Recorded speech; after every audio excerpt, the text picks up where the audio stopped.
Welcome to The Explainer. I think most of us want to be better, more compassionate people. But how do we actually do that day to day? Well, today we're digging into a timeless blueprint for turning that very wish into a daily reality. And it comes from a classic Buddhist text. Okay, let's dive right in. We're going to turn to a really ancient guide, the Yoga Karabhumi Shastra, which, believe it or not, offers a surprisingly practical three-part path to answer this exact question. So here's how we're going to break it down. First, we'll look at the overall blueprint. Then we're going to get into its three core pillars: restraining discipline, embracing goodness, and benefiting others. And finally, we'll see how these three ideas come together to create one complete, powerful path. So, what's the big idea here? What's the actual structure for someone who's really dedicated to walking this path? Let's break down the precepts that guide them. Now, what's so important to get right away is that this isn't about some restrictive list of don'ts. Nope, you should think of it more like three interconnected kinds of training. It's a whole approach to actively building a mind of wisdom and compassion. What you're seeing here is a powerful journey. It begins with our own internal world, with discipline.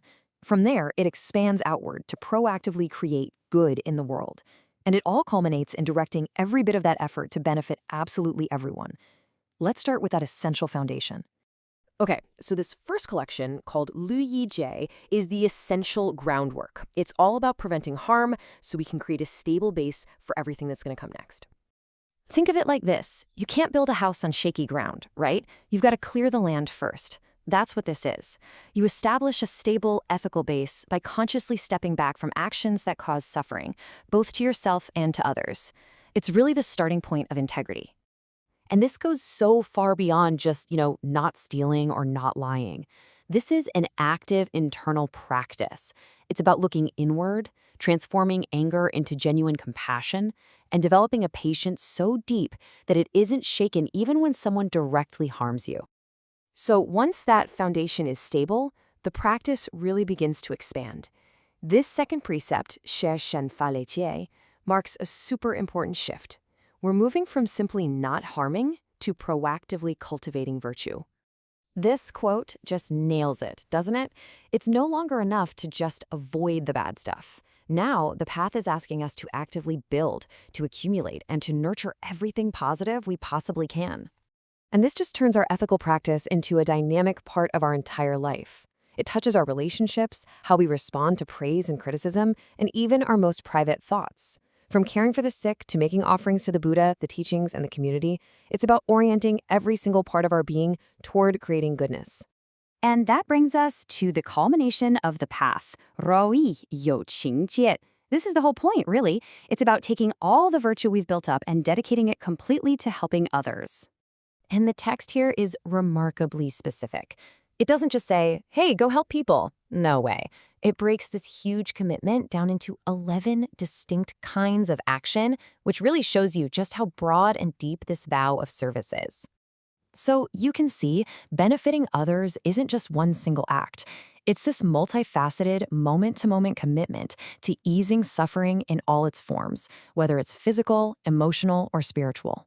It's really about meeting people exactly where they are and offering what is truly, genuinely needed. Now, this is absolutely crucial to understand. These three precepts aren't separate stages that you just finish and move on from. They are a fully integrated, codependent whole. They need each other. This comparison just summarizes the whole structure so beautifully. First, we establish the firm ground of not harming. On that ground, we build this incredible temple of virtuous qualities. And finally, what do? We throw the temple doors wide open, dedicating the entire thing to the service of anyone and everyone who needs shelter. Each part is essential for the others to work. So, in the end, this isn't just some dusty list of ancient rules. It's a living blueprint. It gives us the structure to take that deep, heartfelt wish to help others and actually transform it into a skillful, effective, and sustainable part of our reality. So, just think about where you are right now. Is it the call to strengthen your own ethical foundation? The inspiration to go out and actively create more good in the world? Or maybe the challenge to find new ways to be of service? Wherever you are, this ancient wisdom offers a pretty powerful place to start. Thanks so much for joining this explainer.